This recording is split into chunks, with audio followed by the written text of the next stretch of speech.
Fight on, family. Preston's Paradise here, and the time has finally come. How will our USC Trojans fare in their toughest road test of the season thus far against the Illinois Fighting Illini? Let's get into the preview. Let's see what Illinois is bringing to the table on both sides of the football. Let's get it. Now, before I even get into the weapons that Illinois has on both sides of the football, I just want to remind you guys watching this video, man, this is a team, this is a program, and a coaching staff that was just embarrassed prime time on national television in front of the entire college football world. In the last couple days, I listened to their defensive coordinator's press conference. I listened to their head coach speak. I listened to their offensive line coach speak.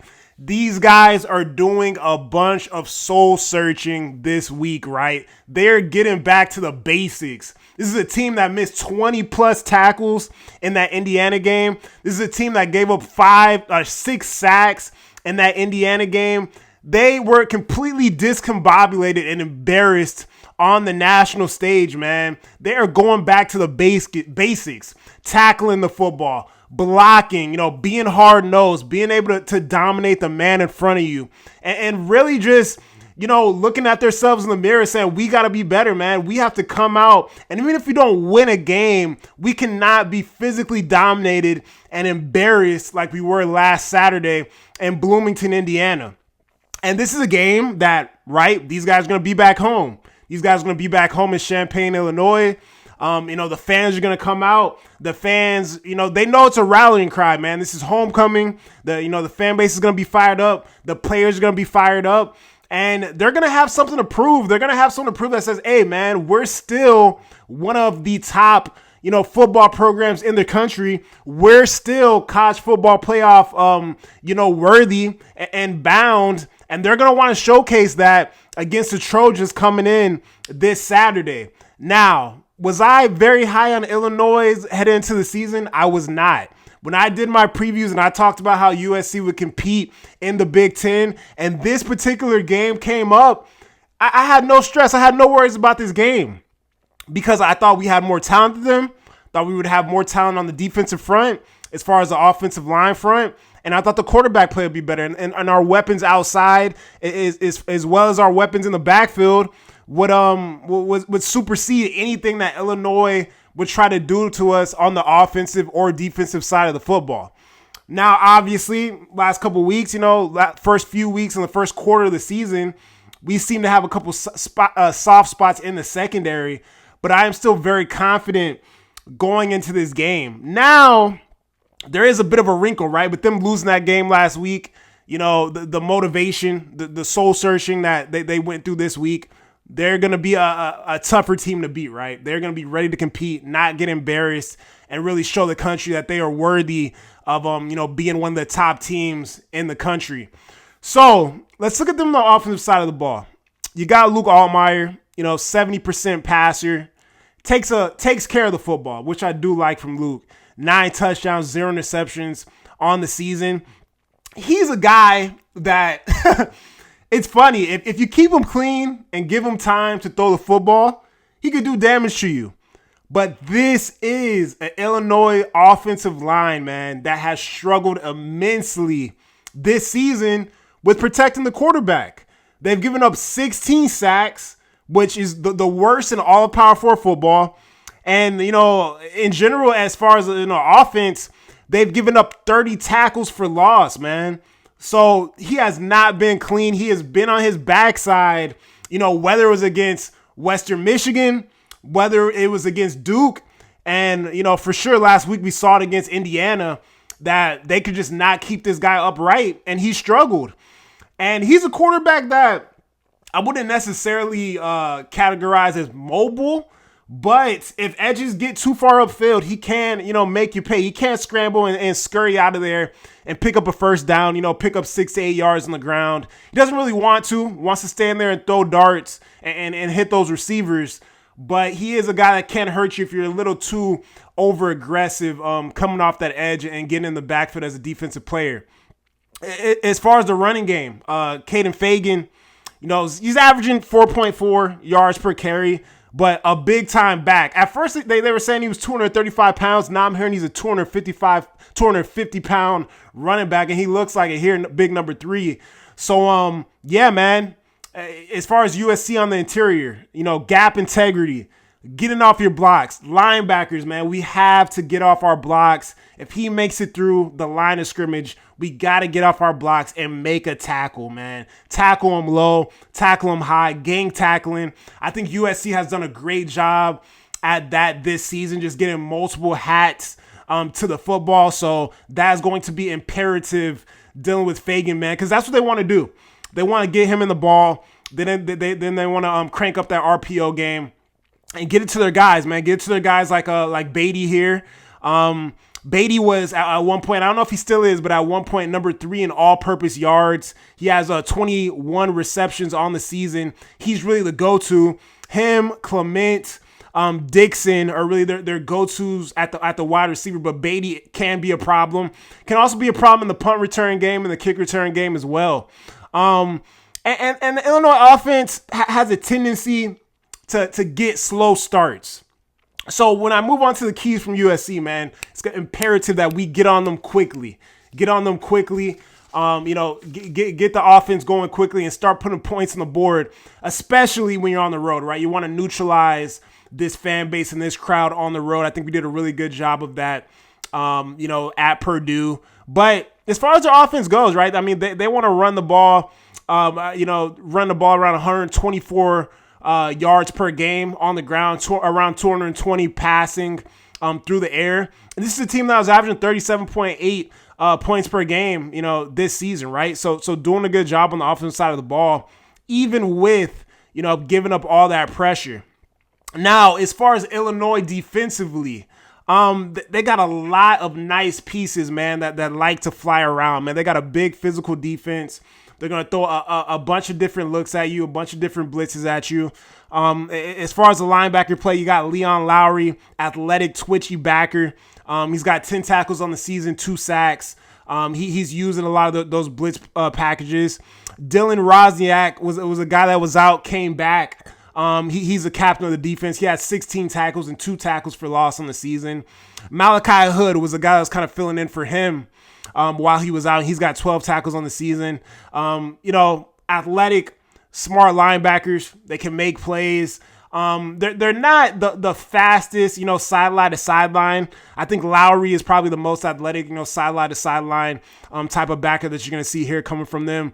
But they got a good defense. I mean, it's undeniable. They do a pretty good job as far as stopping the run and stuff like that.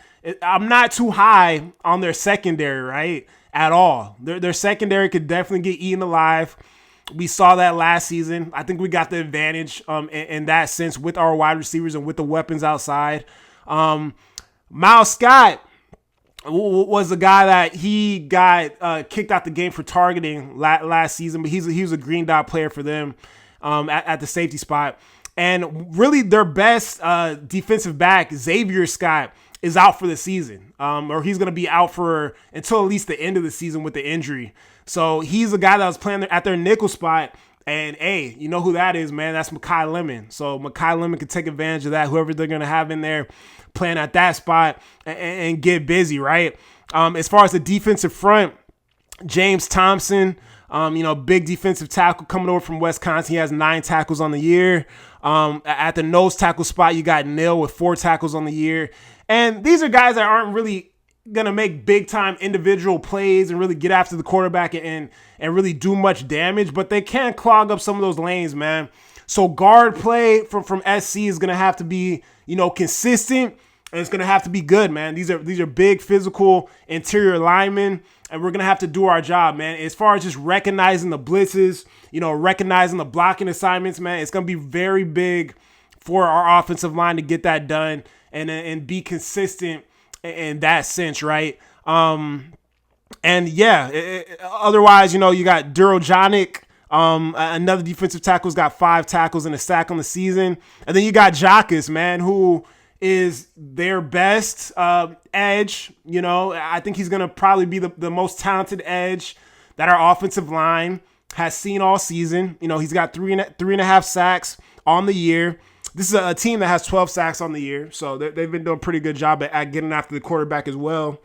Not number one like SC is, with 16, but definitely getting after the quarterback.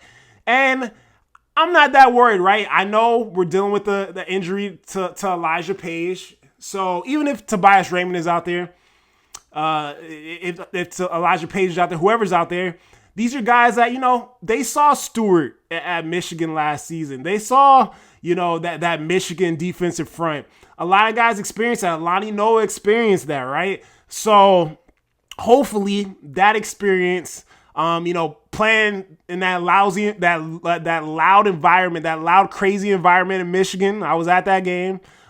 These are all, moments, learning moments, man. And hopefully we could go in this game as an offensive line, whether it's the interior guys, whether it's the tackles, settled in and prepared to, do our jobs, know our blocking assignments and compete down in, down out, as an offensive line, man. So that's really what Illinois is bringing to the table as far as offensively, as far as defensively. And yeah, man, I think, when we talk about our defensive line going up against this porous Illinois offensive line that has struggled immensely throughout the season, man, their pressure rate against the blitz is 53%. I think Dan Lynn, man, with the exotic defense that we like to run, with people coming up and falling back and, guys standing up and guys going out to coverage and you never know who's going to come.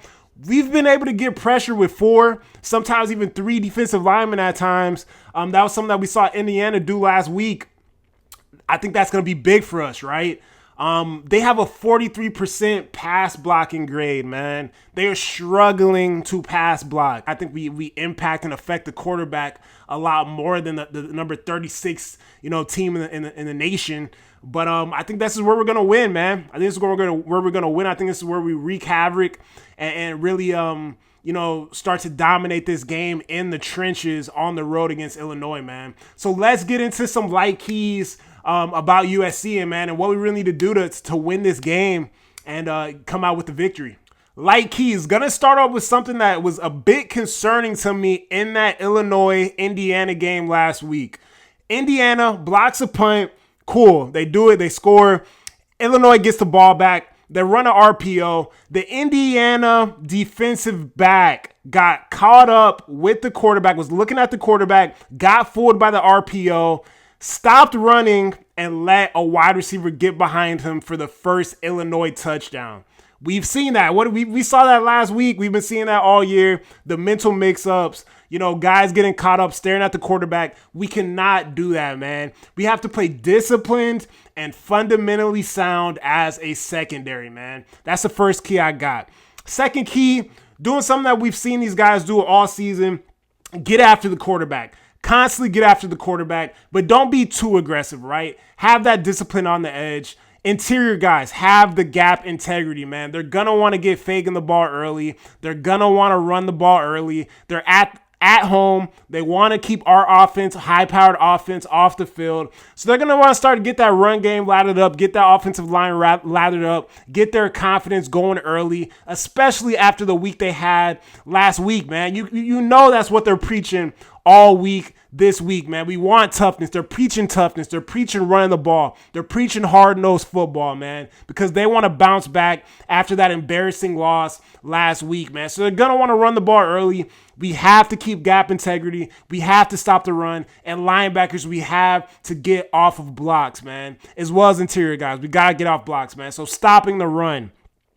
Offense, man. If we have the ball, we're running the ball 250 yards per game. SC is averaging 250 yards per game on the ground. Run, and then pass, man. If they cannot stop the ball, run it down their throat. And then we can, utilize the RPOs, utilize the exotic stuff on the offensive side of the ball, 12 personnel stuff on the offensive side of the ball, using every weapon that we have, man. But nobody in the country can stop his run game, man. Run it down their throat if we can. Lincoln has showed that, Big Ten Link is here. He knows how to win these games. He knows how to close out these games on the ground. That's what I want to see against Illinois on Saturday. Offensive line communication. I thought the offensive line did a very good job in the first road test of the year against Purdue. I think you might have had one false start. I really have a lot of faith in Killian O'Connor and his knowledge of the offense, his knowledge of the audibles and everything that's going on, and his communication across the line. And I think it's fantastic, right? Because even if Elijah Page isn't there, you got to have a lot of experience, guys that are battle tested, and guys that have a lot of knowledge about, blocking assignments and what this offense wants to do as far as offensive line play is concerned, man. So O-line communication and really just communication in general is going to be huge on the road, right? It always is, dealing with these tough Big Ten road environments, right? Take care of the football. Huge, especially on the road. Take care of the football. Jada Maaba, excellent job. No turnovers yet the entire season. No interceptions. Not going to jinx it. You my guy. Shouts out to you. Keep it up, man. You're doing a fantastic job. We had a fumble last week, and it kind of changed the tide and changed the energy of the game, man. You have to hold on to the football, protect the football. Wherever you are on the field, protect the football, man. Make sure it's in the right arm. Make sure you're shielding the ball. Protect the football at all times and protect the ball. Don't throw interceptions. No fumbles, man. Take care of the football. And that's really it, man. Those are the keys. Going into this game, I don't really fear any individuals that Illinois has on either side of the ball that can really beat us like that. I really don't, man. I think we have more talented guys on both sides of the ball. We can only beat ourselves in this game. But when you're playing on the road, the mental mistakes, the penalties, they're far more lethal on the road in a hostile environment. When you're at home, a little easier to deal with. On the road, can be very spooky, can be very lethal. So we cannot beat ourselves. We got to tighten those things up. And I think USC puts together a complete game out in Champaign, man. I got USC winning this game 42-27 in Illinois. And yeah, man, let's see what happens. Very excited about what we're going to see this Saturday. Hopefully the guys can put together a complete game and come out with a victory, come out 5-0, man. So excited to see the boys get after it. As always, man, I hope you guys enjoyed the show. Hope you guys enjoy the channel. If you enjoy the videos, please like the videos. Please subscribe to the channel, man. It's free. It helps me a lot. Try to get this video to 100 likes, man. That gets the video out to more people, man. And, shouts out to all you guys that, like the videos and support me, man. I got nothing but appreciation and love for you guys. So let's get after it, man. Big one this Saturday. Fight on, everybody.